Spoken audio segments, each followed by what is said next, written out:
Welcome to this week's Podcast Connection. I'm Deanna Dippo, 2011 Salt Lake Board President. Today I'm going to report on the newly released market statistics. Pending home sales turned around in May, rising more than 50% compared to a year ago. This is the first time since January that the pending sales have been above year-ago levels. In May, Utah Realtors put more than 3,200 properties under contract, compared to about 2,100 last year and about 3,000 in 2009. Closing on these homes typically occur 1 to 2 months after the property is placed under contract. Based on May's signed contracts, June home sales are expected to be significantly higher than last year. One reason this year's pending sales are so high is because fewer contracts were signed last May, because buyers had to be under contract by April 30th to qualify for the tax credit. However, buyers were still allowed to finalize transactions after April 30th, which artificially pushed up the number of closed sales.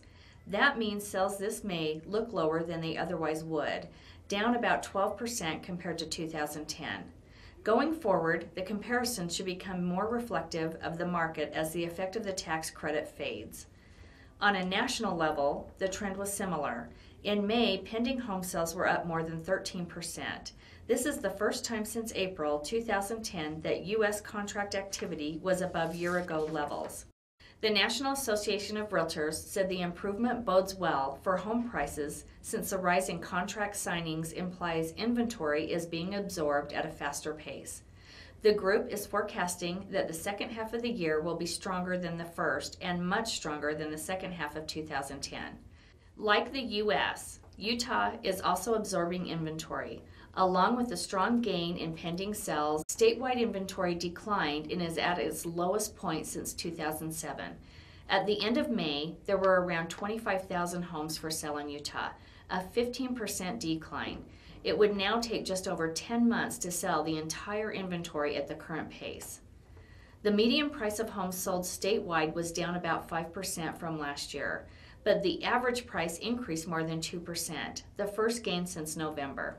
Uintah County continued to have some of the strongest sales. May sales rose nearly 37% compared to last year. The month's supply of inventory is also favorable at about 6 months. Other counties with double-digit sales increases were Beaver, Carbon, Duchesne, Iron, Millard, Morgan, Rich, San Juan, and Summit. Single-digit increases were in Wasatch and Washington counties. To see the complete market statistics, visit utahrealtors.com. This is Deanna Dippo, 2011 Salt Lake Board President, signing off for your UAR Podcast Connection.